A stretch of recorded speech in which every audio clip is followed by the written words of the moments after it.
soken iguan ihian la sefena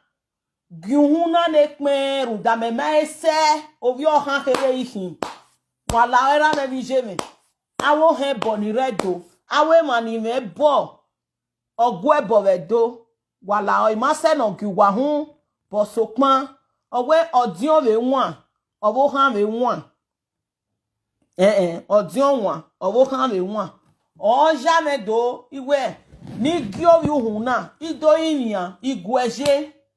e mo ya fe ni me bo ve otono edo vene ogwebo hayela laje kogwebo na hina mwebo gboma ne na hina seti mwebo gboma na hina seti riebebo gyoma na hina seti haime yemi no sunu wa imedo gu na igie wala ho awera me bijeme imaka gu wa ma ense so kwa imere do imia wala ho o mana de mwezo kezo ka die ogwebo wewedo wetin yere do ti o ma zo ra ti yere do ti ebo awe ohe boni redo awo haye lala kohe no himo gwebo ne wala ho wakaka boga ne enore do ti ezo ma webu wani otase wake ti ebo kebo wake ri ebebo kebebo gioma wala imaka wu wa enwe imaka wu wa ma we se sokpan emi no si eni gudo tawe uswe enwa vene edimo fije no do mwe bove ogwe awaye lala do tie omede so no gbera eme soro especially our live video presenters so omo yi ano yupon gwegbe no ye gwa ahwe no ye gwa apakan egberan iyan ni bun egbe marayan iyan ga temebe we omu fun awo pa no gbera egi jeregi yen ka wo ma egi jeregi yen ka tamoma egi jeregi yen ka wa baby ku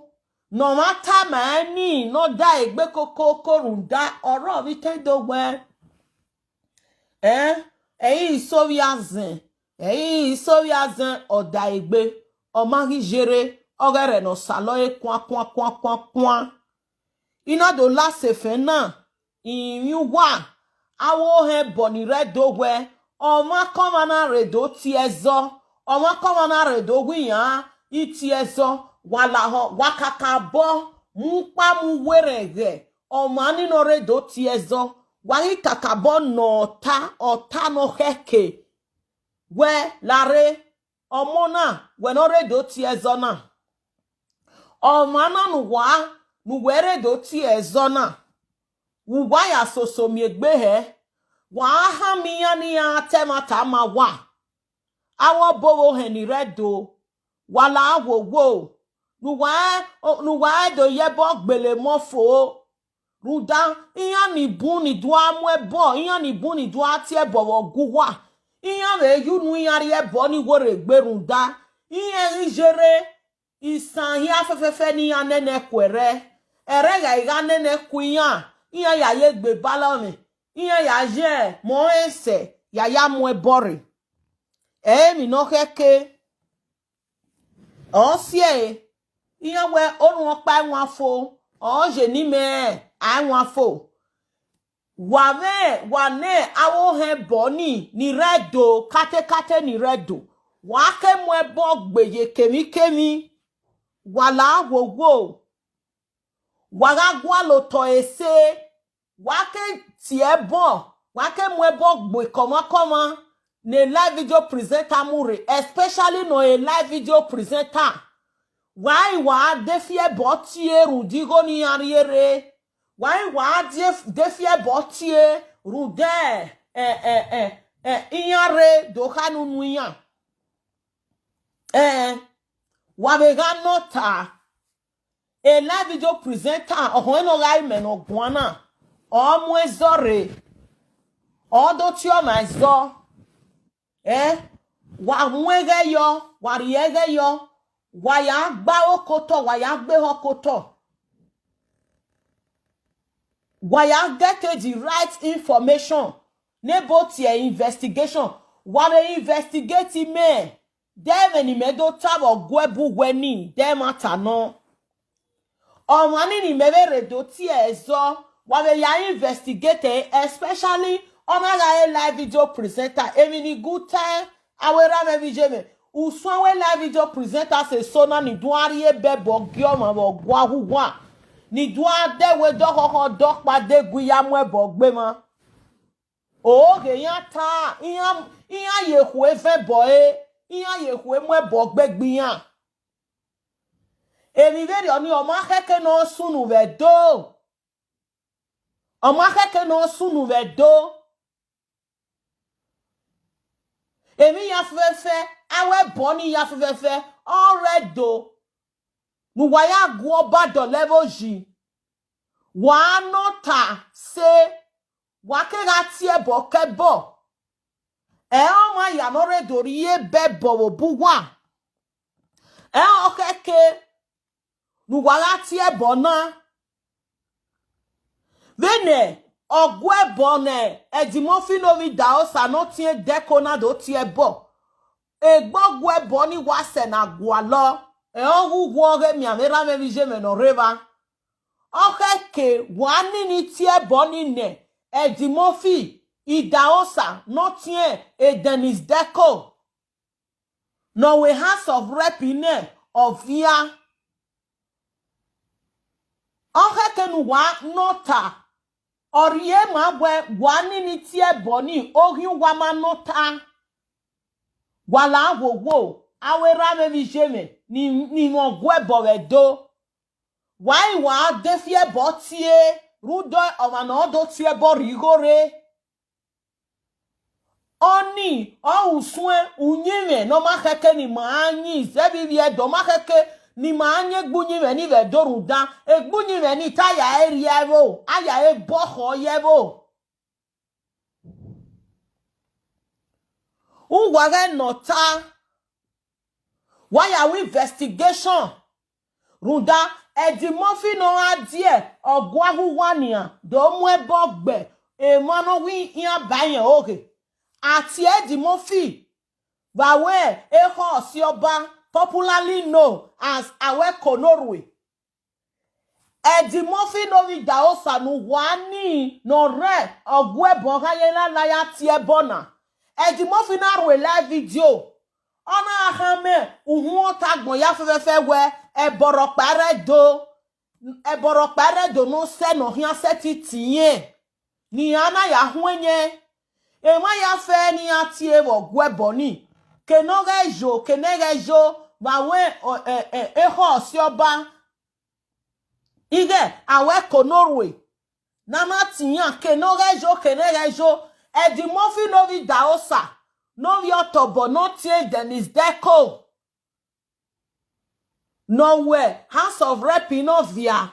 ne no rie isoken no wi yan ya dun edimofi ni na ro video o mare do hunye bo owe boyde owo boro pano redo no se no ti ero owe ko gwebo ro pani redo no se no hian tiye ero edenarie ye me bogi gba iana mu ebo igbedimofi mugbe awe otu eni ya fefefe no mare do hunye ezo wa we konorwe oyo han hi o omona mu wowo imehi me mebe no dere sokwan zevo mono hori eve ave kwene ni meje omana mu ebogbe omana tie ba we konorwe no ma ya hunye eboni na tie ne idaosa edi idaosa ne no rie isoken no rie no wiyan ri adun eboni re ITV or BS or social media a video opanyan yi edimofi yarovie orion bo orion he orien kemi ya fe orian ni roto no edoni rude awe boni nana tie edimofi zeve ni mege imaense o wani awe rave vijeve ni rogwe boyelala no tie bon edimofi wa ma we se o uwa gbeku yevo ruda edimofi wiyan mo ge bayenia o si e no na ade do tie bo edimofi we mo ge baman iyan na tie edimofi wo gwe boge awe konorwe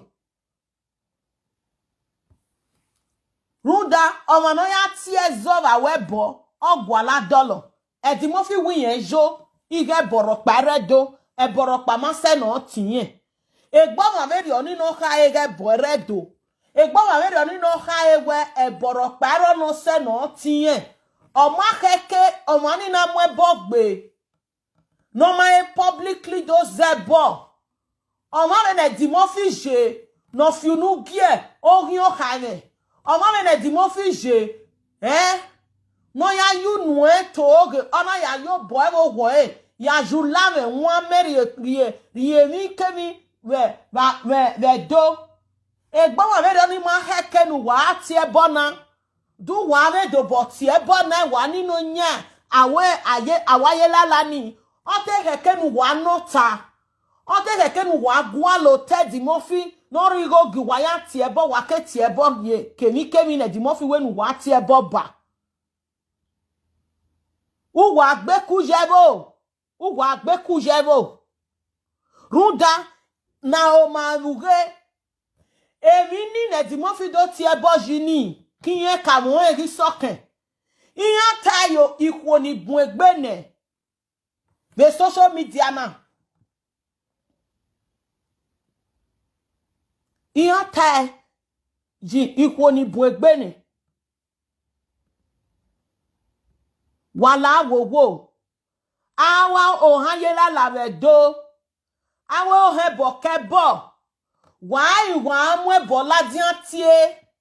runde wai waje ogwebo ni redo ya hien first come first serve ma ya ni duatia ezova webo huwa ori ase eni buni duatia ezove na Edimofi je iyan du aye kwerie poinzin iyan du aye kwe mwe bogbe gbiyan o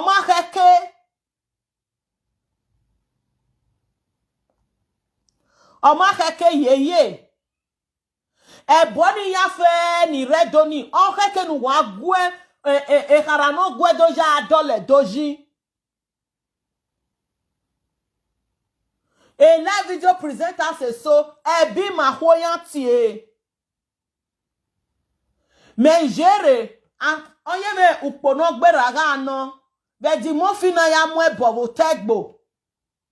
o tegbo no me wo pano na ya mwebo imeme no ovie goni ya we Edimofi ge oro ige Edimofi ge wona na o he boni na we no dori ige eworegbe iya ma ve bone Edimofi iya ma tie bo ke boro pa na Edimofi iya ma ri mi Edimofi go ya mwebo gbe koma Vana imiewe eboni waru rugo edo no bajeve vani wana mi Edimofi go ya atie bokebo wala wowo awo hebo awo yan ni yan gwebo ni redo igweje ido yiwa awera me mi jeme wage tie bo no ma no wo ho o ma no wo oho oge awan lupe fi oko awen mani gwa kayere gbe agari tajiyan gbe iyan ra pe pa egba activity siverian na aya e boho yebo agwa aya e boho yebo edele na niya ve la video on logo akemie ni live video presenters nu wari ebebo geno redu ahwenyu wa awe oheni ogwebo vedo wa ye gugun awe ra me vije me ni ato wa epe Emi na gun ama wa gbe wa gi gamio kan. Ologo wani no han yelala. Wani ne ohebo kebo. Wanani ye bebo geni live video presenter. Iye redo hwenye. Iye ga girwe live video. Iye ga kawe ogi wa keke ogi ebo hu wa re made in China no. But oga ise ni ya ye bo hu wa ya siene gbiyan. Iye kedo je iye kedo asset we eboredo.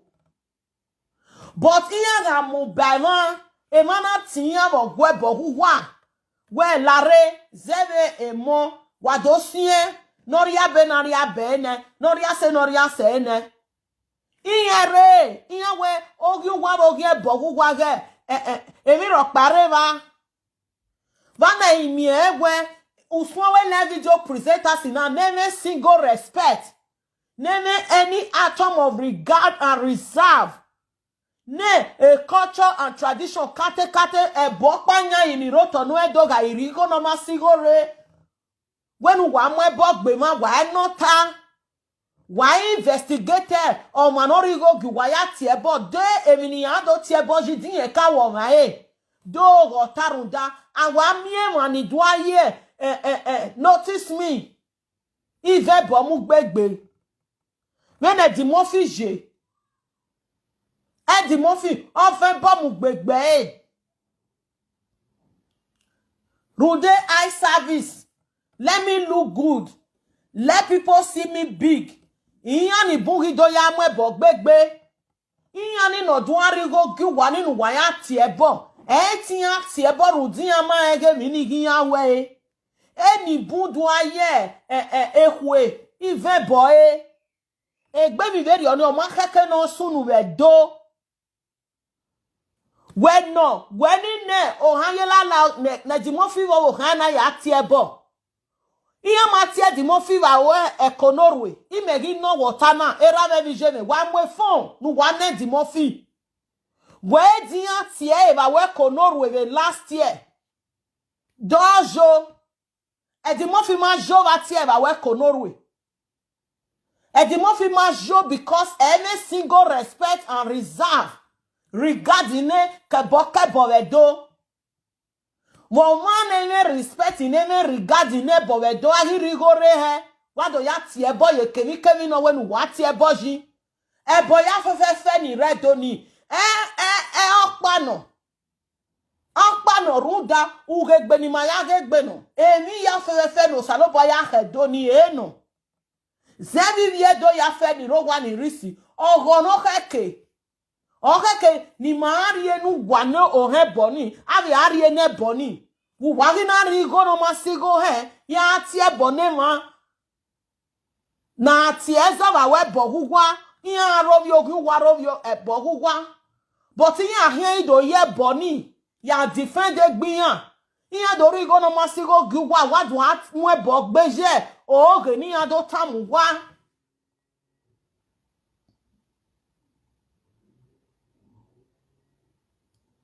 Wana jeveri oni hei. Wana jeveri oni hei.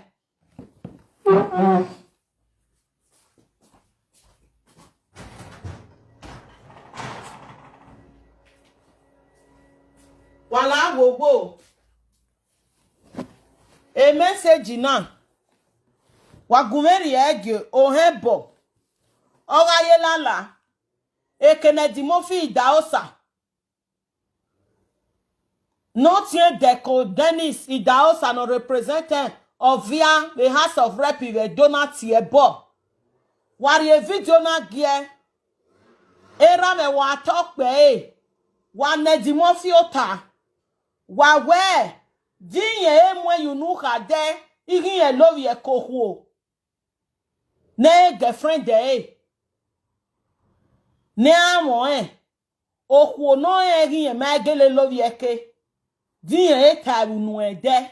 whether in the past or in the present. Number 2, wale ne dimofi de dimofi in any way, in any form gi ta din love yeke any of owo kan tion I don't care about the name. Wa no wa we dead mo fi e you no eta. Igi yen lo yeke. Any of our home vije. Oni eva. Ukpoge ha. Wa ne di mo fi. Wa we dead di mo fi. Diya eti ezo ve kawe bo ve do. Diya mati ezo wa we ekonorwe. Me last year. Wa ne di mo fi wa we do re do hwenye. Oni ha raene nukpo gisen wale ne di mofi de di mofi eranu ede ti oku okoko no ere ogwo pe awowa ipi agia oni ene isen wale ne di mofi de di mofi no vi daosa no tie Dennis Deco no redo tiebo wa we ogwebo wu wa haye lala ni wale no wa we do eranu I describe it. Igie egongo aharogo neo ho no rie yo wade wa no do eta hieye wa ne dimofi wa we de dimofi eranu fiunu gie orien guade ani ha iyan wa ne dimofi wa we de dimofi erowie Ohane